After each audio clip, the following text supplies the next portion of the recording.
Hi friends, welcome back to our channel అమ్మ చిట్కాలు. ఈరోజు వీడియోలో పిల్లలకి నచ్చేలా సింపుల్గా ప్రిపేర్ చేసుకునే ఇన్స్టెంట్ బేబీ ఫుడ్ని చూద్దాము. ఈ రెసిపీ మీరు ఏ టైంలో అయినా పెట్టుకోవచ్చు. బ్రేక్ఫాస్ట్, లంచ్, డిన్నర్ ఎప్పుడైనా సూట్ అవుతుంది చిన్నారులకి. ఈ రెసిపీ 8th మంత్ బేబీస్ దగ్గర నుండి 3 years పిల్లల వరకు ఈ రెసిపీని పెట్టుకోవచ్చు. పిల్లల కోసం మరికొన్ని సింపుల్ అండ్ ఈజీ జర్నీ టైంలో పెట్టే రెసిపీస్ వీడియోస్ కావాలి అంటే ఈ వీడియోని లైక్ చేయండి. ఫస్ట్ టైం ఛానల్ని విజిట్ చేసిన ఇంకా సబ్స్క్రైబ్ చేసుకోకపోయినా దయచేసి ఛానల్ని సబ్స్క్రైబ్ చేసుకోండి. నాకు మోటివేషన్ ఇచ్చిన వాళ్ళు అవుతారు. ఈ healthy and tasty instant baby food కోసం ఒక బాండీలో 1/2 బౌల్ అటుకుల్ని ద్వారగా వేయించుకోవాలి.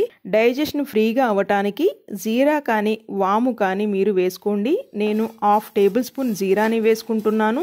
అటుకులు నలిపి చూస్తే ఇలా పొడి పొడిలాగా అయిపోవాలి.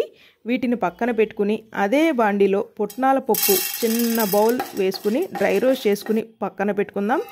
1 ఆల్మండ్, 1 క్యాష్యూని కూడా డ్రై రోస్ట్ చేసుకుందాం. ఇది పూర్తిగా ఆప్షనల్. నేను పర్సనల్గా పిల్లలకి డ్రై ఫ్రూట్స్ ఇంట్రడ్యూస్ చేయండి అని చెప్తూ ఉంటాను. దానివల్ల పిల్లలు ఒళ్ళు గట్టిపడుతుంది, బరువు పెరుగుతారు, అలాగే స్కిన్ టోన్ కూడా చాలా బాగుంటుందన్నమాట.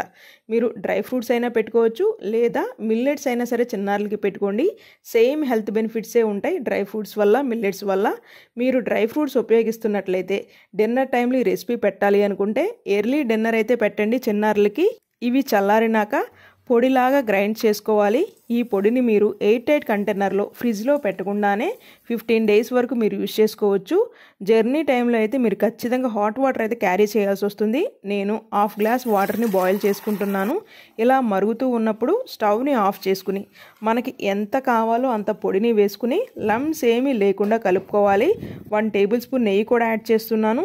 మూత పెట్టుకుని 20 minutes పాటు పక్కన పెట్టుకోండి. మీరు జర్నీ టైంలో రెసిపీ పెట్టాలి అంటే గ్రైండ్ చేసుకున్న పొడి, హాట్ వాటర్, అలాగే ఒక బౌలు చిన్న స్పూన్ అయితే క్యారీ చేయాల్సి వస్తుంది.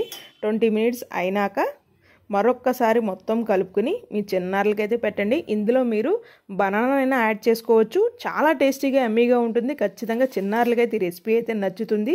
1 year అబోవ్ బేబీస్ అయితే మీరు సాల్ట్ని కూడా ఉపయోగించుకోవచ్చు. ఈ వీడియో మీ అందరికి ఉపయోగపడుతుందని అయితే ఆశిస్తున్నాను. వీడియో నచ్చినట్లయితే please do like, share and subscribe.